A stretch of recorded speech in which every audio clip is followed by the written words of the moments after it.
Bird-eyed in the sky, thou can sing twice as high. Demeter, Mariuto, a specials rainbow. We learn from all of them. Authors to know, singing so, a specials rainbow. We can draw anything, jump and run, get in the sun, a specials rainbow, a specials rainbow. Guys, it's so good to see you. I have brought you out to my porch today, so you might hear some sounds of the outdoors, hopefully mostly birds chirping, but it's possible you might hear some cars too. You are outside today because we are going to be talking about shadows this week. And so what I want to do is sing a song about the sun because you need the sun to have a shadow when you're outside. So we're going to sing a song about the sun, and it's by the Beatles, which hopefully you all know. And yeah, so here's the chorus, and this is the part you're going to sing with me. Here comes the sun, doo-doo-doo-doo. Here comes the sun, and I say, it's alright. Really simple, right? Try it again. Here comes the sun, doo-doo-doo-doo. Here comes the sun, and I say, it's alright. So it's, here comes the sun. Try that after me. Here comes the sun. Do-do-do-do. Do-do-do-do. Here comes the sun. Here comes the sun. And I say, it's alright. And I say, it's alright. Good. Try singing it with me. Here comes the sun. Do-do-do-do. Here comes the sun.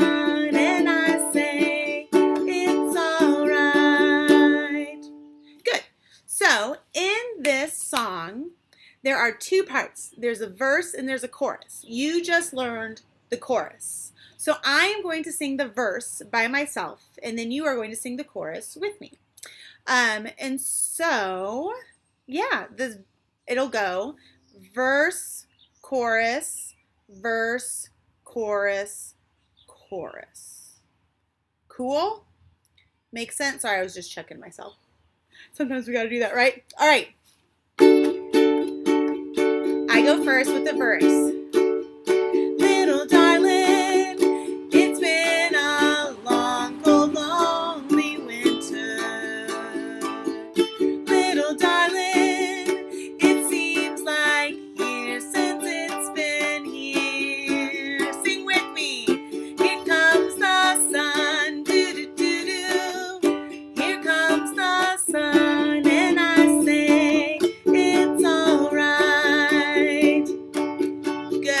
Verse 2. My turn. Little darling, the smiles returning to their faces. Little darling, it seems like years since it's been here. Here comes the sun, doo-doo-doo-doo. Here comes the sun, and I say, it's alright. Here comes the sun, doo-doo-doo-doo. Here comes the sun, and I say, it's alright. Good! I hope you enjoyed that. It's one of my favorite songs of all time. Yay! Alright, you are going to get a part 2, but I am going to go back inside to teach it to you. Okay. So for this next part, you are not going to need to be in front of a screen, which is really nice because we all need time away from screens. You are going to need to be somewhere that you can both hear music and see a shadow. And you are going to take whatever song you choose. It can be your favorite song.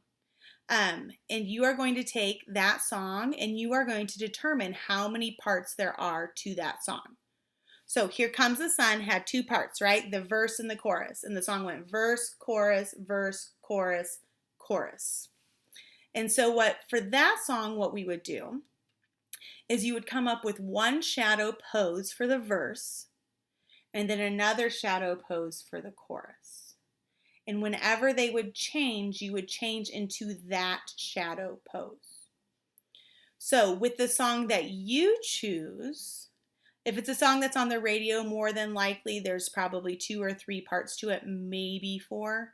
And you are going to take the different parts of the song, you're going to assign a shadow pose to each, and then you are going to strike that pose when you hear that part of the song. I would love it if you took some pictures of you doing this or took a video of you doing it and send it to me so I could see the work that you've done. That would be really awesome. So anyway, have fun. I hope you enjoyed Here Comes the Sun, and I hope you enjoy shadow poses. Thanks. Bye. Hey guys! This week, as we talk about shadows, I want to share 4 poems with you, all about shadows. As you listen, I want you to think about how shadows move and why do they change and what do parts of the poems mean? Do you know that because you know about light and shadows, or do you know because you know about poetry? Also, don't forget, log into Clever this week and check out our lessons on typing.com. Today we're going to read 4 different poems that have to do with shadows. And while we're reading, I want you to think about what this poem could mean to you. Because like I said in the introduction, not all poems mean the same thing to each person, and they don't always have just one meaning. There can be more than one. So let's listen carefully. The first one is My Shadow by Robert Louis Stevenson. I have a little shadow that goes in and out with me, and what can be the use of him is more than I can see. He is very, very like me from the heels up to the head, and I see him jump before me when I jump into my bed.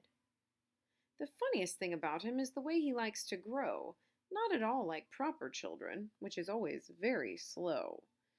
For he sometimes shoots up taller, like an India rubber ball, and he sometimes gets so little that there's none of him at all. He hasn't got a notion of how children ought to play, and can only make a fool of me in every sort of way. He stays so close beside me, he's a coward you can see. I'd think shame to stick to Nursey as that shadow sticks to me. One morning, very early, before the sun was up, I rose and found the shining dew on every buttercup. But my lazy little shadow, like an errant sleepyhead, had stayed at home behind me and was fast asleep in bed.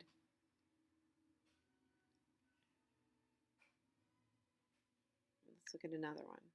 This one is by Jack Prelutsky. I spied my shadow slinking up behind me in the night. I issued it a challenge, and we started in to fight. I wrestled with that shadow, but it wasn't any fun. I tried my very hardest all the same. My shadow won. And the last 2 poems are by Shel Silverstein. I always enjoy his poems. The first one is called Shadow Race, and the second one is Shadow Wash. Shadow Race. Every time I've raced my shadow when the sun was at my back, it always ran ahead of me, always got the best of me. But every time I've raced my shadow when my face was toward the sun, I won.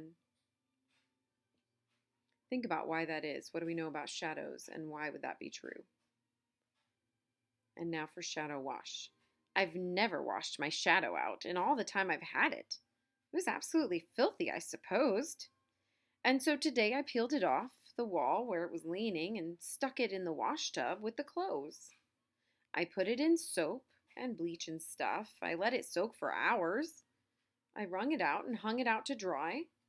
And whoever would have thunk that it would have gone and shrunk, for now it's so much littler than I.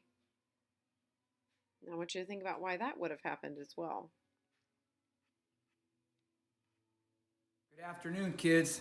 Welcome to episode 4 of Specials Rainbow. This theme is about shadows, and one of the best shadow workouts and shadow activities is to shadow box.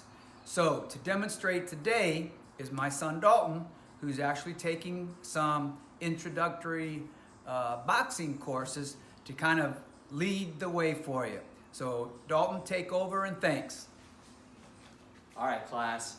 How your stance depends on whether you're right or left-handed. If you're right-handed, you're going to put your left foot in front, right foot in back, left hand up front, right hand in back. If you're left-handed, you're going to put your right foot in front, left foot in back, right hand up front, left hand in back. All right, so I'm right-handed, so the first thing you're going to do, left hand in front, jab, cross, just like that. Do that 10 times, jab, cross. Jab, cross. Second you're going to do is going to be a jab, uppercut, jab, uppercut, jab, uppercut. And then lastly, you're going to do a jab, hook, jab, hook. You're going to want to do that 3 times, 10 times each time. And next, the big thing in boxing is you don't want to be able to let them hit you, so you got to focus on moving your feet. So the next rotation is we're going to do the same punches. We're going to do jab, cross, except we're just going to be moving side to side. Keep your feet wide, jab, cross. One way, other way. And then we can do the same thing, jab, hook, jab, hook, jab, hook, all the while moving your feet. And then finally, we'll do jab, jab, cross.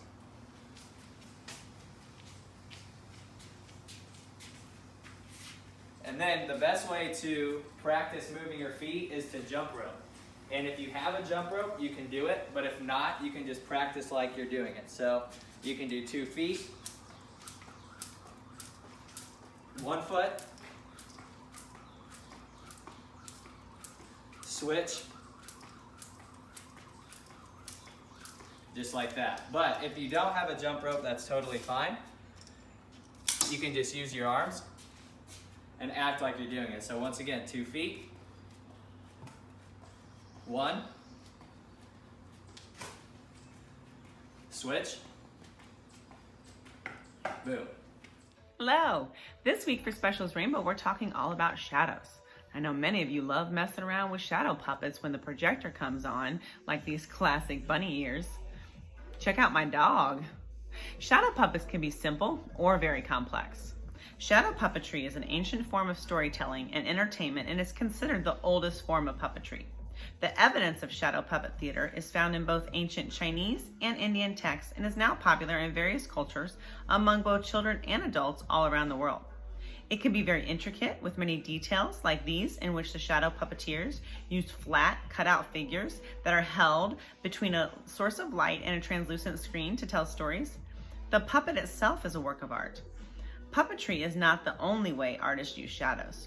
Andy Goldsworthy, the land artist we already talked about, makes rain shadows by hanging out on the ground at the beginning of a rain shower, blocking the rain with his body, and then when he gets up, there's a dry silhouette. Vincent Ball, a Belgian filmmaker and artist, plays with shadows to create art illustrations that are made by combining shadows cast from everyday objects with hand-drawn doodles. His art is terribly fun and whimsical and clever. He began what he calls shadowology in 2016. While sitting at his desk, he suddenly noticed how the shadow of a teacup looked like a little elephant. So he completed the image with a few pen lines, put it on Instagram, and it was a smash hit. Some of his creations even have movements in them. I've put a link to some of his videos about him and his artwork here in Schoology. And if you are interested in seeing more, follow the link or just Google Vincent Ball and you'll find tons of examples of his art. His process is completely organic, meaning that he does not have a plan before looking at the shadow of an object. He allows the shadow itself and his creativity to show what the drawing will become. Shadowology is fun. It's a simple way that we can do a fun drawing activity. All you need is paper, pen, a little object, and a light source. I'm going to go gather some of those things and try to make one of my own.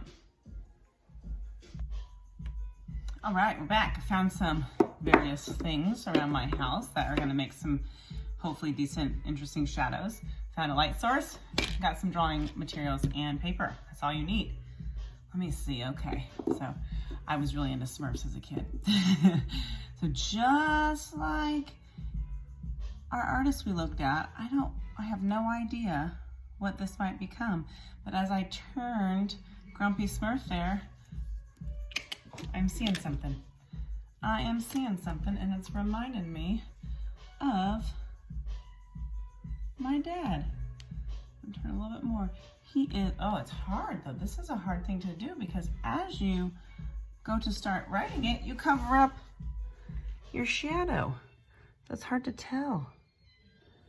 I bet we can figure it out though. All right, there we go.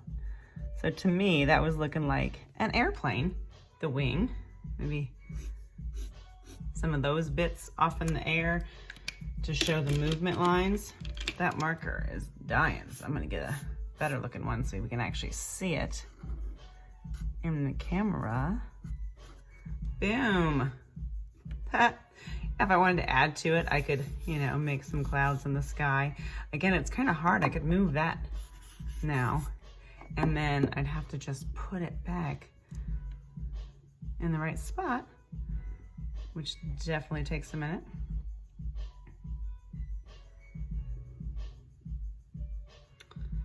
There we go. And I'll just finish it a little bit more. Boom. Ah, there's my aeroplane. All right, so let me see about this one. It's not making much of a shadow laying down like that, so I gotta move it a bit. Give it a try. Oh, wow, okay. And even rotating it, adjust, changes. I'm seeing that like a hat. And this could be the bottom face of a person. Maybe I'll make kind of like a manga face. Manga style drawing. And that's this little hat. I don't know, maybe some ears. These are quick, just quick things. They don't need to be a finished artwork, but still fun using the shadow and the drawing to make one artwork.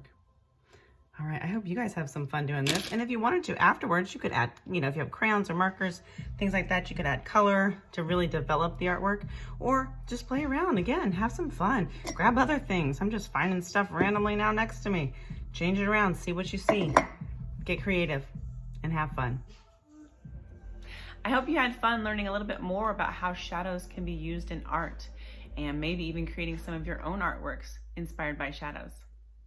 Until next week. Specials Rainbow.